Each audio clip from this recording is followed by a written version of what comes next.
Oke, halo semuanya, kita ketemu lagi di video edukasi matematika dan pada video ini kali ini kita berbeda. Kali ini kita ingin membahas fun fact di dalam matematika. Nah, sekarang ada fun fact mengenai ini. Mungkin pertanyaannya ya, mengapa pangkat 0 itu pasti 1? Itu hasilnya 1. Nah, mengapa nih teman-teman? Misalkan, kenapa 1 pangkat 0 sama dengan 1? Lalu, kenapa 2 pangkat 0 sama dengan 1? Kenapa 100 dipangkat 0 sama dengan 1? Pertanyaannya adalah, kenapa? Kok bisa? Gitu. Nah, kita coba ya. Kita coba remind lagi tentang konsep pangkat. Misalkan begini. Kita tahu jika misalkan ada X, lalu kita akan kalikan dengan X, dengan X lagi, dengan X lagi, dengan X. Nah, sebanyak N kali, misalkan sebanyak N, nah maka hasilnya adalah sebesar X pangkat N. Ya, misalkan ada X kali X kali X. Nah, ini kan ada 1, ada 2, ada 3. Jumlahnya ada 3, sehingga nilainya ada sebesar X dipangkatkan dengan 3. Lalu bagaimana dengan penjumlahan? Oh, sama. Misalkan X kalikan dengan X, kalikan dengan X, kalikan dengan X. Nah, ini sebesar 4 kali. Lalu kita kalikan dengan X-nya sebesar 2 kali. Kalikan X. Nah, ini kan 4 ya, dikalikan dengan 2. Ya kan? Ada 4X lalu dengan 2X. Nah, di sini kita coba. Kalau kita buka pangkatnya kan sebenarnya X kali X kali X kali X, kalikan dengan X lagi. Nah, ini kan 4. Ya, ini 4, lalu ini 2. Kita jumlahkan menjadi 6. Sehingga apa? Sehingga, makanya kalau kita perpangkatan, kita kali, ya, misalkan X pangkat 4 kalikan dengan X pangkat 2, itu sama dengan X pangkat 4 ditambah 2. Berlaku juga untuk pembagian, misalkan X kalikan dengan X, kalikan dengan X, kalikan dengan X. Nah, ini kan ada 4 nih. Dibagi dengan, ya katakanlah X-nya ada 2. Nah, ini kan sebenarnya kita bisa coret nih. Nah, ini kan menjadi X kalikan dengan X sama dengan X kuadrat. Sama. Jadi tinggal X pangkat 4 per X pangkat 2. Itu sama dengan, apa? X pangkat 4 dikurang 2 sama dengan X pangkat 2. Kayak gitu teman-teman. Nah, ini adalah konsep utamanya. Lalu, bagaimana caranya kita membuktikan bahwa kalau X pangkat 0 itu adalah 1. Nah, bagaimana caranya teman-teman? Nah, gini caranya. Aku pakai pen biru. Oke. Misalkan kita punya X pangkat A misalnya. Lalu kita bagi dengan X pangkat A juga. Jelas lah ini hasilnya pasti 1. Ya kan? Karena dicoret. Nah, lalu gimana? X pangkat A per X pangkat A ini sama dengan X pangkat A dikurang A. Jelas ini sama dengan 1. Lalu bagaimana lagi? A dikurang A harusnya 0. X pangkat 0 sama dengan 1. Nah, X ini berlaku untuk bilangan apapun.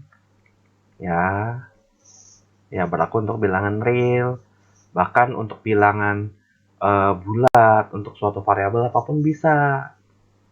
Kayak gitu. Karena pada dasarnya pangkat 0 itu berarti dia suatu nilainya, misalkan X pangkat B, dibagi dengan dirinya sendiri. Nah, itu hasilnya adalah X pangkat 0. Atau misalkan Y pangkat 0 ya, kita misalkan aja Y pangkat A dibagi dengan dirinya sendiri. Itu Y pangkat A sama dengan Y pangkat A dikurang dengan A. Kayak gitu. Makanya, kenapa pangkat 0 sama dengan 1? Ya karena demikian. Oke.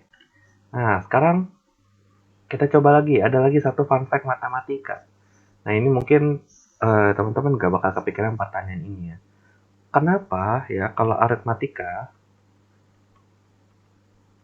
ya, deret aritmatika itu rumus Sn ya, rumus jumlah deretnya itu adalah apa?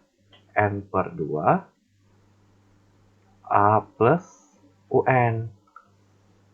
Ya, kenapa begini jawabannya? Nah, ini ditemukan oleh Gauss, ya, namanya Gauss itu pada umur 7 tahun kalau nggak salah. Nah, dia yang menemukan rumus matematika ini pada umur segitu loh, bayangin. Aku masih kecil aja, umur segitu masih lagi bandel-bandelnya kali, lagi kabur-kaburan, main ya, malas belajar. Nah, tapi sekarang Gauss pada umur segitu udah ketemu rumus matematika kayak gini. Nah, gimana caranya? Awalnya begini, kita misalkan ya, misalnya kita mau menghitung 1 tambah 2 tambah 3 tambah 4 sama dengan berapa. Nah, 1 tambah 2 tambah 3 tambah 4 ini jelas kalau kita hitung manual 10. Tapi ini kita coba dulu. Ya, ini kan udah pasti jawabannya 10 nih. Nah, ini kita simpan dulu aja 10 pasti jawabannya. Oke, gimana caranya? Gauss tuh hitungnya gini. 1 ditambah 2 ditambah 3 tambah 4, terus dia balik lagi di sini. Dia balik dari tertinggi ke terkecil. Ya, 4 tambah 3 tambah 2 tambah 1. Loh, habis itu gimana? Ditambah lagi kayak gini. Dia jumlahin 1 tambah 4, 5. Tambah dengan 2 tambah 3, berapa? 5. Tambah dengan 3 tambah 2, 5. 4 tambah 1, 5. Ya, ini sama dengan berapa? 4 dikalikan dengan 5, karena 5-nya ada 4 kali. Nah, karena ini kita jumlahinnya 2 kali, kan 1 plus 2 plus 3 plus 4 udah jawabannya. Tapi kita tambahin lagi, berarti kan ada 2 kalinya nih. Ya, ini kita bagi 2. Maka sama dengan ini tinggal coret, ini jadi 2, 2 kali 5 sama dengan 10. Kayak gitu cara Gauss. Nah, makanya ini kan memastikan hasil yang konstan nantinya kalau kita balik. Contoh, misalkan 1 tambah 2 tambah 3 tambah 4 tambah 5 tambah 6. Nah, terus kita balik aja.